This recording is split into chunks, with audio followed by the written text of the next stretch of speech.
കർത്താവിൽ ഏറ്റവും സ്നേഹിക്കപ്പെടുന്നവരെ, പരിശുദ്ധ ദൈവമാതാവിന്റെ സ്വർഗാരോപണ തിരുനാളിലേക്ക് നാം ഒരുങ്ങുന്ന ഈ ദിവസങ്ങളിൽ പരിശുദ്ധ അമ്മയുടെ ജീവിതത്തെ നമ്മുടെ ജീവിതവുമായി ചേർത്ത് വെച്ച് നമുക്ക് ചിന്തിക്കാം.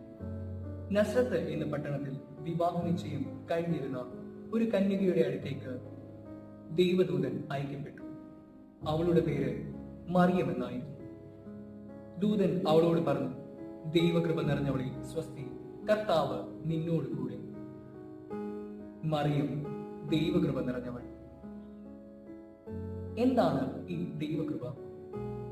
മനുഷ്യരുടെ ജീവിതത്തിൽ ദൈവം ചൊരിയുന്ന അവർണ്ണനീയമായ ദാനമാണ് ദൈവകൃപ. മറിയത്തിന്റെ ജീവിതത്തിൽ ഉടനീളം ഈ ദൈവകൃപ നമുക്ക് ദർശിക്കാം. ഒന്നാമതായി, അവൾ ഉത്ഭവ പാപമില്ലാതെ അമലോത്ഭവയായി ജനിച്ചവളായി. രക്ഷകന്റെ മാതാവാകുവാനുള്ള ദൗത്യം പൂർത്തിയാക്കുവാൻ വേണ്ടി ദൈവം അവളുടെ മേൽ ചൊരിഞ്ഞ അനന്തമായ ദാനമായിരുന്നു അത്. രണ്ടാമതായി, രക്ഷകന്റെ മാതാവാകുവാൻ അവൾ ദൈവത്താൽ തിരഞ്ഞെടുക്കപ്പെട്ടു.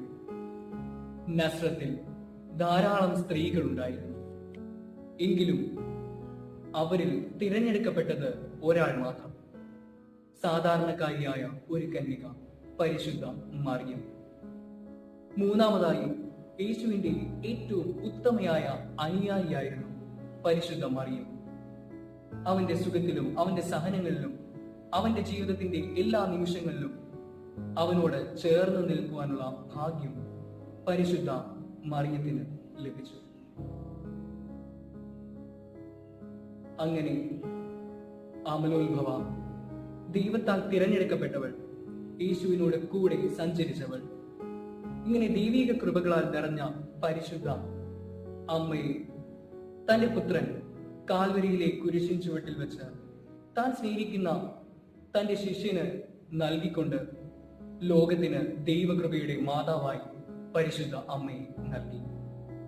നമ്മുടെ ജീവിതത്തിൽ ദൈവം ചൊരിഞ്ഞ ധാരാളം കൃപകൾ നമുക്ക് കണ്ടെത്താൻ സാധിക്കും. നമ്മുടെ മാതാപിതാക്കൾ, നമ്മുടെ ബന്ധുജനങ്ങൾ, നമ്മുടെ സുഹൃത്തുക്കൾ, നമ്മുടെ ദൈവവിളികൾ, അങ്ങനെ നമ്മുടേതെന്ന് നാം പറയുന്ന സകലതും, ഇവയ്ക്കെല്ലാം ഹൃദയം തുറന്ന് നന്ദി പറയുവാൻ നമുക്ക് സാധിക്കുന്നുണ്ടോ? പരിശുദ്ധ അമ്മയെ പോലെ ഉയർച്ചകളിലും താഴ്ചകളിലും ദൈവത്തെ മഹത്വപ്പെടുത്തുവാൻ നമുക്ക് കഴിയട്ടെ. അതിന് സർവശക്തൻ നമ്മെ അനുഗ്രഹിക്കും.